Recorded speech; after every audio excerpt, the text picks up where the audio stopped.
The following video recording has been made possible by Symbotic, complete warehouse automation.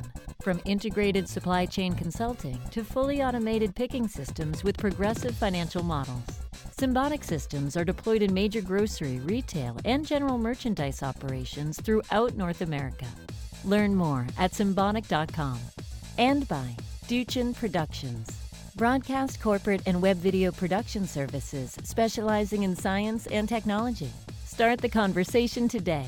Visit DuchenProductions.com to learn how video can get your business the customers, talent, and investors you've been looking for. My name's Grupen. I'm from the University of Massachusetts, Amherst, and I'm going to talk about things that you've heard a little bit about already, but I wanted to use my academic prerogative here and talk about something else first, which is the work of Professor Jyoti Biswas, who's at UMass as well. He's here with us today. If you want to talk to him, you can do that. Professor Biswas works on an interesting form of kind of always-on cumulative learning inside robot systems. And so he's actually managed to go over 1,000 kilometers of indoor navigation, mapping the world as he goes. Some of these traverses are nearly a kilometer in length. Some of the maps you can see on the right side here been created from Carnegie Mellon University before he came. And on the left, you can see his cobots. Cobots are cooperative robots that work with human beings to build cumulative models over time. His ongoing research includes things like accumulating compact, robust, accurate, and large-scale maps by detecting possible errors and then collaborating with humans to assist in correcting those errors, learning from instruction, and recalibrating sensors as they need to be recalibrated on the fly, on task. The key ideas are things like sign distance functions so that he can estimate object permanence and expectation maximization for continuous spaces. Also, the compact representation of the maps you get, so that if you accumulate a whole bunch of these, you can keep them around in an efficient form. My talk, my laboratory at UMass is called the Laboratory for Perceptual Robotics, and I'd like to talk a little bit about things you've already heard a bit about, robots that believe and autonomy in the wild by supporting autonomous applications in open and unstructured environments. That is, things like environmental monitoring and emergency response service robotics and exploration, and I'll show a little bit of our NASA work that we're doing.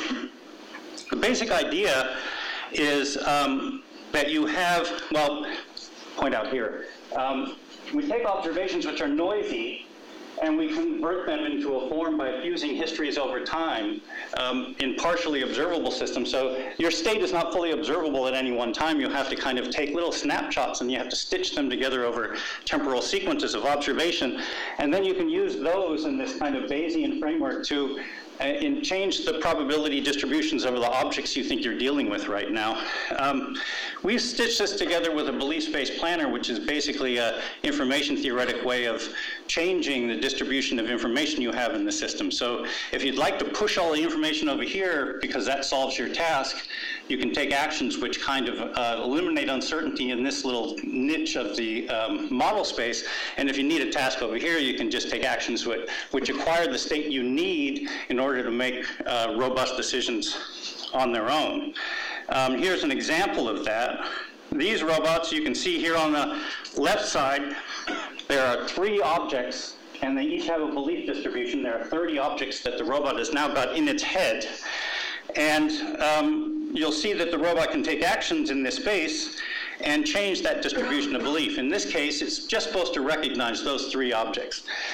The objects we're using here are an invention at UMass called an AR cube. They use AR tags and they're on a simple cube. They're relatively easy to manipulate with a small library of actions, but they're also extremely difficult in the sense that they are strongly or partially observable to a strong degree. So you can't tell if you're on block 4 or block 6 unless you inspect perhaps all 6 of the surfaces of the cube.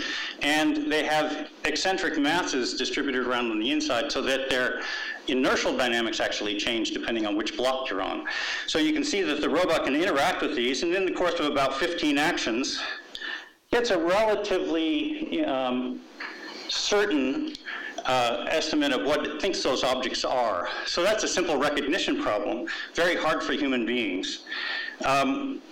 We'd like to see, for instance, whether you can substitute certain things for other things. So a robot that has to do things in the wild may not have its hammer available. What it might want to do is say, is there anything here that has the properties that is both hard and massive?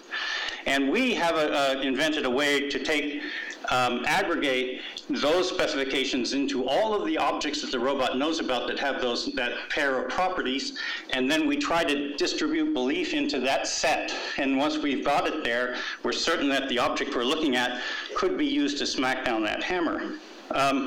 So we've done something like that here, and this is a very simple example. Robot and belief can be used to do an assembly. So in this case, the robot is going to try to replicate this structure over here in this area over here. And it's already done most of the task. I'm just going to show you how it fixes the last object into place. Notice what it's doing there is putting the object down. This is a balancing robot. So as it moves around, it rocks just like an elephant, just like we do if we're mingling in the hallway. In order to get a better sense, it races on the ground and all that rocking goes away. Its uncertainty in its sensor observations goes down, and it's able to do things more precisely.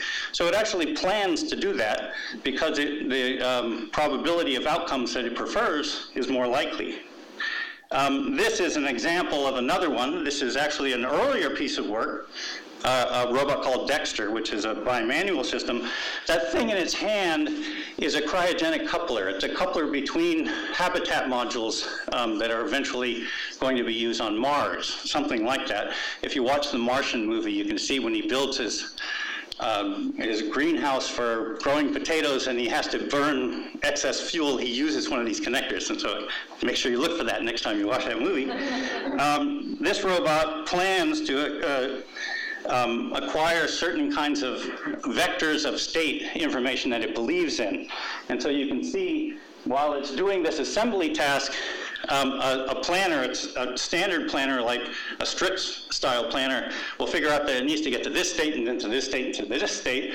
The robot then acts independently to try to mass belief in its confidence that those states exist.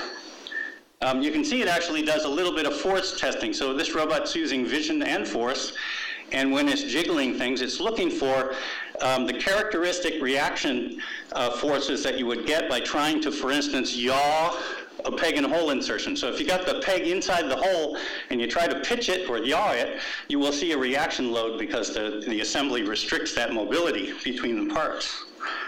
Finally, some of the work we're doing for NASA requires that we think about sophisticated perceptual systems. And so the diagram over here represents a already trained AlexNet that has a convolutional neural network that has a whole bunch of intermediate states. And one of our students have figured out how to take a response in that network that is basically an object label like cup and trace it down through the network using backpropagation techniques to find out which features contributed to that response.